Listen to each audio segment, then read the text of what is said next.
হয়েছে? তোমাকে কতবার বলেছি না যে জলটা খাওয়ার পরে জলটা ভরে তারপরে ফ্রিজে রাখবে? এই, তুমি কদিন আগে এই জামাটা বানিয়েছো না?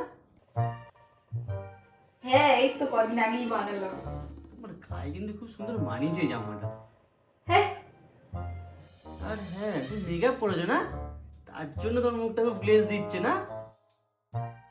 কই না তো। মিথ্যা কথা বলো না, তুমি মেকআপ করেছো। হাই না গো, কোনো মেকআপ করিনি, দেখো এই দেখো। বাবা, মেকআপ না করেই তোমাকে এত সুন্দর লাগছে, তাহলে ভাবো মেকআপ করলে তোমাকে কত সুন্দর লাগবে। এই, তুমি যেন কি যেন বলতে এসেছিলে আমাকে? আরে বলছিলাম যে খাবার হয়ে গেছে, চলো খেতে চলো। ও, ওই তুমি বারো, আমি যাচ্ছি। হ্যাঁ ঠিক আছে, আমি বাড়ছি, তাড়াতাড়ি এসো। বউকে বোকা বানানোর নিনজা টেকনিক।